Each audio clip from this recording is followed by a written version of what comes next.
For a secret guild of assassins, the Crimson Covenant has done little to mask its presence and dealings across the world, and though their influence has waned over the centuries, I fear they may be plotting something far darker to restore their former glory.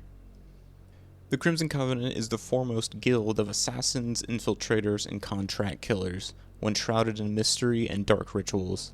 While certainly not legal, their existence and practices have mostly been tolerated or ignored due to the sheer threat they pose. That is, unless they target someone of renown. Whenever an individual with legal authority takes an interest in their affairs, the Covenant relies upon a combination of bribery, blackmail, coercion, murder, and espionage to discourage further interference. And while they may see themselves as a guild, the Covenant, much like the Court of Crows, is not officially recognized in the Guild Pact, which was written and signed centuries ago and granted several organizations the legal authority to establish guild halls within the various provinces and recognized territories of Iskara. The exact origins of the Covenant remain a great mystery, one that many historians have debated extensively. The two most accepted theories both agree that the guild formed following the incursion millennia ago, but where the disagreements emerge is in the how of it. One side believes that following the demonic invasion, a group of survivors, desperate to find any sense of solace, were lulled into worship by Maeve, masquerading as a priestess. Willing to do anything to survive the apocalypse, Maeve convinced these unlucky few that the only way to do so was to sacrifice those outside of their little coven. The other prevailing theory suggests that the organization was formed by a group of heretics seeking to appease who they perceived to be the next age's divine rulers. Regardless of when and how exactly it formed, the Covenant has gone through periods of immense influence to facing the jaws of extinction.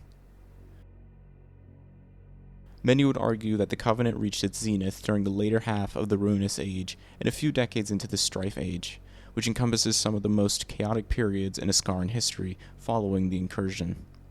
This chaos presented the perfect opportunity for the Covenant to expand, as emerging kingdoms, fiefdoms, and the like all sought their services to gain control. Currently, however, the Covenant has faced several challenges that have weakened their presence, including the rise of more benevolent guilds, the Harakunrin in the east, and a decline in demand for their services. Since its inception, the Covenant has been led by Maeve's chosen agent, known within the guild as the Vicar. It is believed that only one Vicar has ever existed, a sun-elf woman by the name of Ithra. It is speculated that she is both a corrupted and a vampire, which would explain her ancient tenure. Some stories suggest Ithra, also known as the Bloodborn Daughter, made a pact with Maeve in the years after the incursion, allowing the goddess of blood to steadily enact her will. The Bloodborn Daughter is also believed to have murdered hundreds in order to gain her patron's favor. The Vicar is also in charge of the Disciples of Maeve, an extremely secretive cabal within the Covenant. These disciples go to extreme lengths to ensure that their existence remains unknown, even among fellow Covenant members. Under the Vicar are the Scarlet Will, high-ranking members that oversee general operations, seek new recruits, and establish potential connections with influential factions or individuals. Those that make up the Scarlet Will have demonstrated not only a mastery of assassination, but also that of leadership and logistics. Next are the Executioners, those that serve the Scarlet Will as their own personal weapons. These individuals are often said to be better killers than those of the Will, but they lack the necessary skills to lead a sanctum, and thus have been redirected towards maximum lethality. Keepers are veteran members that oversee the daily operations of a respective sanctum. Their primary role is to administer contracts to the appropriate agent or agents and ensure their sanctum members remain prepared and loyal. The bulk of the guild consists of slayers, those that have demonstrated their skills in stealth, assassination, and martial or magical arts, but have yet to set themselves apart from their peers. Finally, there are the blades, often referred to as rusties, who are new recruits to the guild and spend most of their time training or instilling the teachings of the Covenant. To join the guild, it is said one must murder an innocent in cold blood, and one night a member of the Scarlet will approach, offering the opportunity to join. If they decline, they are swiftly dealt with, but if they accept, they will be told to meet a Covenant associate at a specified location and date. It is also said that Maeve herself will contact potential recruits before their murderous nature emerges and mold them into the perfect killer's servants. Despite the dark nature of their dealings, the Covenant follows a strict hierarchy and has several rules that must be abided by. These rules are known simply as the doctrines, are in place to maintain order within the sanctums. To break one of these rules is to invoke the ire of Maeve and meet a much darker and bloodier fate than death. In extreme cases, when a sanctum succumbs to treachery or heresy, a purification may be ordered by the Scarlet Will. It is believed that through such purifications, the souls of the treacherous are offered to Maeve to appease her for any such transgressions. The most infamous and effective way of contacting the Covenant is through a brutal ritual known as the Dark Letting. Through this profane ritual, many suspect that they can commune directly with the Matron of Blood and request the skills of her assassins. The ritual itself involves using the blood of the requester to paint a circle, and on this circle they must place and light 4 candles.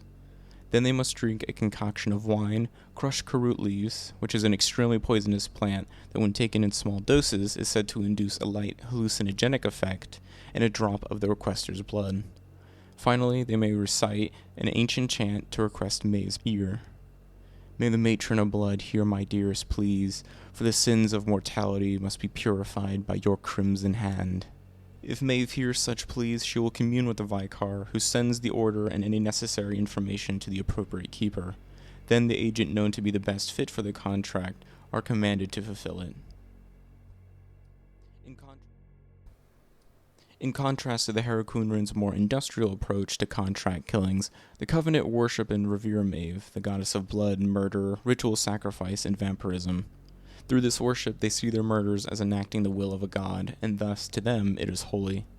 As a result, the Covenant is viewed as a fanatical cult that will execute their assignments with brutal finesse and reverence, while the Harakunrin is seen as the more pragmatic and business-oriented guild. The brothers and sisters of the Covenant are typically devout to Maeve to a near fanatical degree, as many who are recruited were shunned and ostracized for their proclivities, and thus build a strong bond with the guild that saved them. There are some among them that care little for the sacred aspects of their organization and are simply in it for the thrill or the pay. Given the guild's preferences for skill and obedience to the doctrines over personality, there are those from all walks of life, from common beggars to those of noble birth.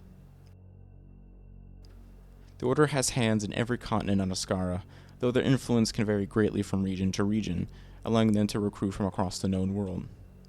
Thus they have members from every known race, but given that most of their power is focused in Teldara, most of their members consist of peoples from all Teldaran races. The few sanctums outside Teldara have more members from their respective nations. For example, Enkar sanctums tend to have more Ankari, Sarkosh, and Ostron members. The Covenant holds most of its power and influence on the continent of Teldara, or at least one sanctuary remains in every nation or province. Their power, however, begins to wane outside these regions. To the east, in the Nawale Isles and Enkar, the Covenant only has a handful of sanctums dotting the hostile areas. The Harakunrin claim near complete control of these territories and have managed to withstand Covenant aggression for centuries. Madura, however, remains relatively untouched by the Covenant, as the Maduran people have little need for their service. As expected of a guild of assassins, the Covenant has few friends. However, their mastery of assassination, stealth, blackmail, and much more has kept most from interfering in their affairs, but there are the righteous few who have attempted to combat this order to varying success. There are a handful who have ties to the Covenant, affording the Order vital information and resources. Often influential people will attempt to aid the Covenant to shield themselves from potential contracts and assassination, but the Covenant will not hesitate to perform a contract on a supposed ally once they have outlived their usefulness. On occasion, the Covenant will work or have dealings with other guilds, such as the Court of Crows, should they need information or a particular item. Throughout the Covenant's history, they have been known to have an interesting relationship with some of the Sun Elves, who form a unique subgroup within the Covenant known as the Erethari, or the Eclipse-born. These Sun Elves are those that were born during an eclipse, and in their culture those born during this celestial event are believed to be cursed, and the Covenant will actively seek them out, as many have been abandoned by their families. Some of the Erethari are capable of utilizing shadow magics to a more potent degree than most, and are thus highly sought after for these unique capabilities. As previously said, the Covenant finds itself in a time of hardship, as enemies expand and the world finds some semblance of order.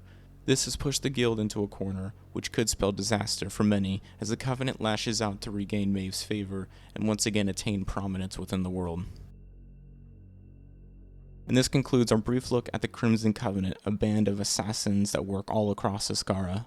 I hope you enjoyed, and feel free to like, subscribe, and comment any of your ideas, suggestions, or feedback down below.